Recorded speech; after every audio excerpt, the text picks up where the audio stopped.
So this video is for those of you who are writing a synthesis essay and you just don't know what place to start at, which is a common question for all writers when they're facing a research paper of this size. So I want to show you a method that you can use regardless of what course you're in, what class you're in. As long as you're writing an argumentative synthesis paper, then this is the format that I want you to take in your introduction.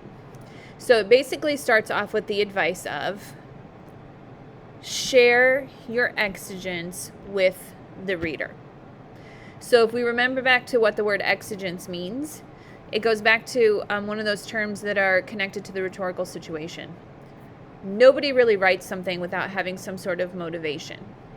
And even though this is an assignment for you, there's a reason why you were motivated to pick this topic. There's a reason why you were motivated to take the stance that you do. So if you begin your paper with that motivation, it will get your audience to start caring about your writing. So you'll start with your motivation, you'll move into your they say, I say language, which will then help bring you right up to your thesis statement. And then immediately after that, we'll talk about how useful it is to define any important terms. So I'm going to show you how this works with two papers of mine. There's my maiden name right there. And I wrote these when I was on the second half of my graduate degree, my master's degree in English through Western. So I wrote both of these papers in the spring of 2007. The first paper here is about, well, let me back up and say this class was all about language and the origins of language. And so my professor said, write two papers on whatever you want. That was literally her instructions. So I had to think about, well, what do I think is interesting? What is fascinating to me about language at this point? And those of you who are familiar with Hurricane Katrina will know that Hurricane Katrina happened in August of 2005. And I'm writing this paper of February of 2007. So it's not even 2 full years yet after Hurricane Katrina.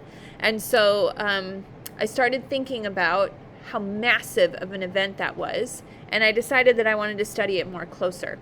So when you look at my paper, I've annotated here for you what I'm doing. But basically, I start out with that historical event of Hurricane Katrina as my main motivation, right? So I walk through like the devastation of Hurricane Katrina. I compare it to an Old Testament, description of the hand of God descending down and then wiping things out. So there's a little bit of drama there at the beginning. But it basically goes through what it was like to watch this unfold on TV, right? Then you have a transition here from just thinking about Hurricane Katrina itself and all the physical damage into the topic that I want to talk about, which is language. So I'll let you read this part on your own. Then when you're ready, you can come down here. Beyond just the physical harm caused by the storm that I talked about in the first paragraph, there's been a great deal of concern of late as to the sociological and cultural well-being of this ethnically diverse area. Someone with only the most cursory knowledge of the Cajun and Creole minority populations of the state would probably be concerned about the preservation of language and the customs of southern Louisiana. This sentence functions as my they group, because I'm thinking about somebody who doesn't know a whole lot about French speakers down in New Orleans would probably look at Hurricane Katrina and go, oh, that wasn't good for holding on to your language, right? Research into this topic produced some disappointing knowledge and disheartening results. Again, I return to that they group. Though a casual observer might infer that the recent natural disasters would have a drastic effect on the survival of Cajun French and Louisiana Creole as viable minority languages, meaning people are still going to speak these versions of French down in New Orleans and other parts of Louisiana, here's where I finally get into my I statement. Further inquiry reveals that both dialects were already well progressed towards being labeled as moribund, dead languages, long before the devastation caused by Hurricane Katrina.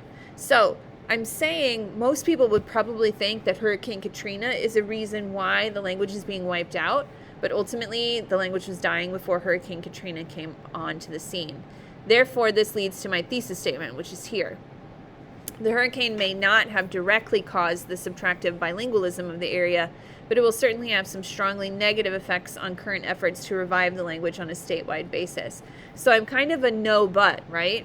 Like, no, Hurricane Katrina is not the reason why they're stopping speaking their language, but man, it did not help. It was still a bad thing, right? So my thesis statement here is a no-but position to those people who would just assume, kind of like I did before I started my research, that maybe Hurricane Katrina was really bad for their language speakers.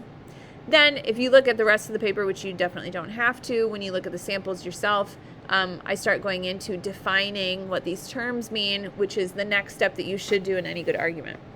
So that was the first paper that I wrote in February. Fast forward to a couple months later, I had to write another paper in April. This one had a little bit more geeky origin to it. So this time I took a look at Chinese and whether or not someday Chinese could become a global language the same way that English has, right? So that's my title here. Science fiction or reality, Chinese is a global language. But I'll be honest, the reason why I was interested in this in the first place was because I am a sci-fi geek who really, really loves a film called Serenity. And Serenity was produced by Joss Whedon, written and directed by Joss Whedon. It was originally a TV series that kind of flopped on Fox and then turned into this cultural phenomenon for science fiction nerds. So if you know what I mean when I talk about Serenity, then thanks for being a part of the club. But what I'm doing here is I'm using that love for this film as a way to start the conversation, right? So not only did I watch this movie, which, by the way, is kind of like Star Wars meets the Old West, and then throw some Chinese language in the middle of it, but at the end of it, I even watched the DVD extra materials. And I was fascinated, because in those DVD extra materials, Joss Whedon himself thinks that, ultimately the idea of China and the United States becoming allies, right, on the same side is kind of a utopian idea. And then I even pull a quote from that DVD, right? That these two cultures, from Joss Whedon, the director, that these two cultures actually settle their differences and become one great superpower feels very, very real, because that's what's going on right now. Powers, companies are merging into more and more powerful conglomerates. So then I asked the question, is this really where we're going? Like, are people going to be speaking Chinese someday, swearing in Chinese just as easily as they do in English? And so then I go through a review of my research process. So my motivation is watching a geeky sci-fi DVD. Then it leads me to these questions, which I then share my review of the research process in order to answer that, which comes down then here to my thesis statement. So really, Joss Whedon, the director of the sci-fi film, is really my they group, because he thinks this is a possibility. Here's my response to it.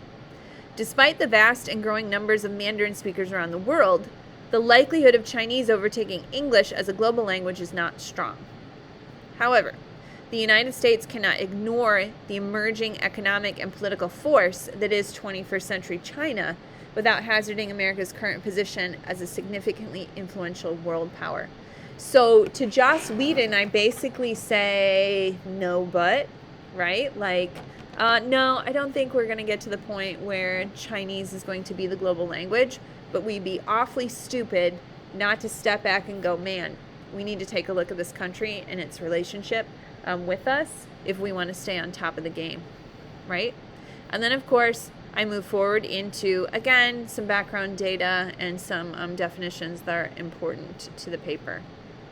So, to briefly review, you share your motivation, you share your exigence, whether that's something that you are a little nervous about, like being a sci-fi geek, or something that you've been fascinated about, like this moment in history. You transition that towards your topic, you stick in a they group, you lead to your thesis statement. And then if you have any terms that you need to define, you do that last before you launch off into your argument. The only thing that I'm going to tell you cannot use as your motivation is you can't be like, Mrs. Rossman assigned me this topic and I really hate it, but I'm writing this paper. Because that's not motivating for anybody, let alone your teacher who's going to read it. But I promise you that if you share what gets you excited or passionate about this topic, and that's the place that you start your essay every time, people are going to want to read it. Exigence, positioning language, definitions if necessary. Let me know if you have questions.